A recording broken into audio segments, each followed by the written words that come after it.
There's no feeling more intense than starting over.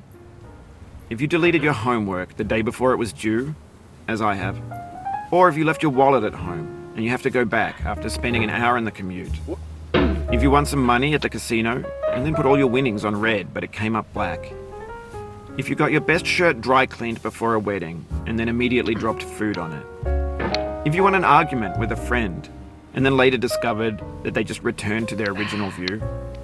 Starting over is harder than starting up. If you're not ready for that, like if you've already had a bad day, then what you're about to go through might be too much. Feel free to go away and come back. I'll be here. Alright, thanks for coming with me on this trip. I'll understand if you have to take a break at any point. Just find a safe place to stop and quit the game. And don't worry, I'll save your progress, always, even your mistakes. This game is a homage to a free game that came out in 2002, titled Sexy Hiking. The author of that game was Jazzuo, a mysterious Czech designer who was known at the time as the father of B games. And B games are rough assemblages of found objects. Designers slap them together very quickly and freely, and they're often too rough and unfriendly to gain much of a following. They're built more for the joy of building them than as polished products. In a certain way, Sexy Hiking is the perfect embodiment of a B game. It's built almost entirely out of found and recycled parts, and it's one of the most unusual and unfriendly games of its time. In it, your task is simply to drag yourself up a mountain with a hammer. And that act of climbing, in the digital world or in real life, has certain essential properties that give the game its flavor. No amount of forward progress is guaranteed. Some cliffs are too sheer or too slippery. And the player is constantly, unremittingly in danger of falling and losing everything. Anyway, when you start Sexy Hiking, you're standing next to this dead tree that blocks the way to the entire rest of the game.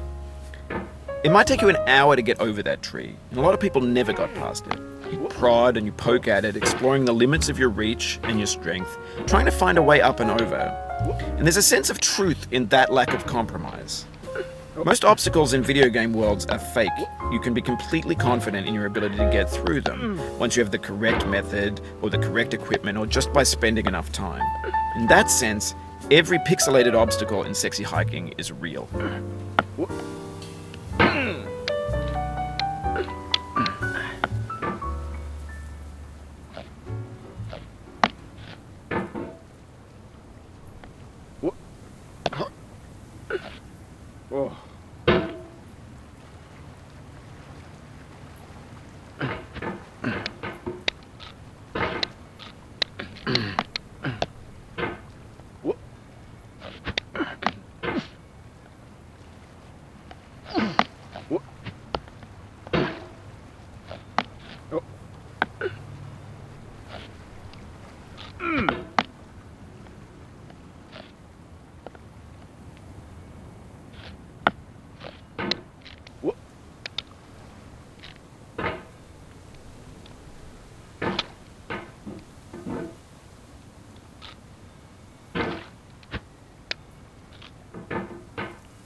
The obstacles in Sexy Hiking are unyielding, and that makes the game uniquely frustrating. But I'm not sure Jazzuo intended to make a frustrating game. The frustration is just essential to the act of climbing, and it's authentic to the process of building a game about climbing. A funny thing happened to me as I was building this mountain. I'd have an idea for a new obstacle, and I'd build it, test it, and it would usually turn out to be unreasonably hard. But I couldn't bring myself to make it easier. It already felt like my inability to get past the new obstacle was my fault as a player rather than as a builder. Imaginary mountains build themselves from our efforts to climb them, and it's our repeated attempts to reach the summit that turns those mountains into something real. When you're building a video game world, you're building with ideas, and that can be like working with quickset cement. You mold your ideas into a certain shape that can be played with, and in the process of playing with them, they begin to harden and set until they're immutable, like rock. And at that point, you can't change the world, not without breaking it into pieces and starting fresh with new ideas.